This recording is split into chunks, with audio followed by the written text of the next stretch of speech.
Thank you, Director Thompson, for joining us and for what you do each and every day. I represent the Massachusetts 7th Congressional District. There was a report, The Color of Wealth, put out by the Federal Reserve of Boston that states that the average wealth for a Black Bostonian family is $8, and that of a white family is $247,500. I believe that has everything to do with home ownership. In July, when you last came before our committee, I asked if your agency, the FHFA, had considered how eliminating loan level price adjustments could increase equitable access to home ownership. Following that hearing, FHFA enacted reforms, including the elimination of upfront fees for low to moderate income first-time homebuyers. I really applaud your leadership in making these pricing changes. These are important steps in improving equity in the housing market. I still believe that the FHFA needs to go further and fully eliminate these harmful fees which place home ownership out of reach for everyday people, especially Black, brown, and low-income home buyers. Many stakeholders, including consumer and housing groups, agree that it is time to get rid of these fees. Have you looked into the feasibility and impact of eliminating LLPAs altogether? Sure. We mentioned that we have just recently issued a request for input that talks about this issue. And one of the questions that we're asking is, should LLPAs be eliminated? We're asking, should the pricing grid be tied to the capital framework? So there are a host of issues that we're trying to get stakeholder input on. I'd be happy to keep you updated on our progress. I'd certainly welcome that. Thank you. This LLPA framework, it does disproportionately impact consumers of color. And so I'm glad that you're looking at this so that we can eliminate these structural barriers to affordable housing.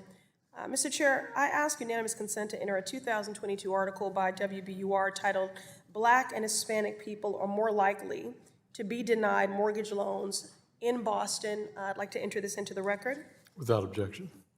Director Thompson, in this report, WBUR found that 3,501 applications for loans to purchase homes were denied in Boston between 2015 and 2020.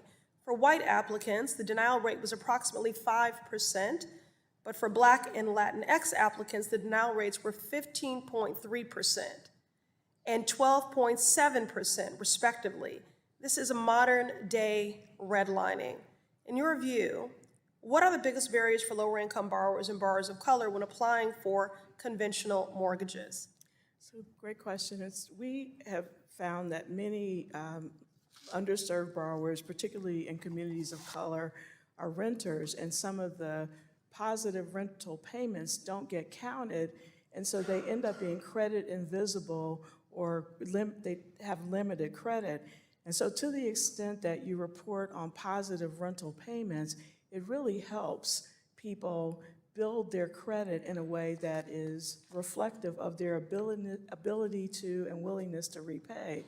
And so those are some of the changes that both Fannie Mae and Freddie Mac have made in their underwriting mechanism. And when we update the credit score models, it will include things like, rental payments and utility payments or streaming payments, just things that weren't thought about 30 years ago. So this is really something that's very important. But the rental payment impacts everybody across the country because people were not getting credit for positive rental payments. That's right. And additionally, hikes in rental costs in my district, the Massachusetts 7th, and across the country have put many low-income families really in dire straits. In Boston, we've had rents that have risen by nearly 20% in some neighborhoods.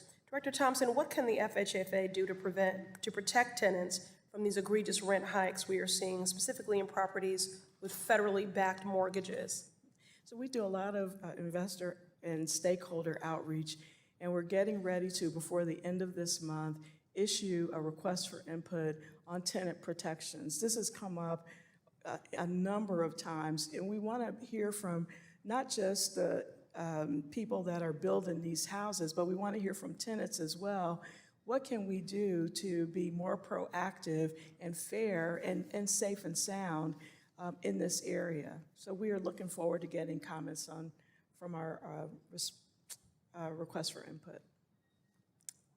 Thank you very much, Director. And I do It's really unconscionable that this committee under Republican majority has declined to prioritize housing and homelessness in the 118th Congress. Housing affordability is the #1 issue. Gentlewoman's time has expired.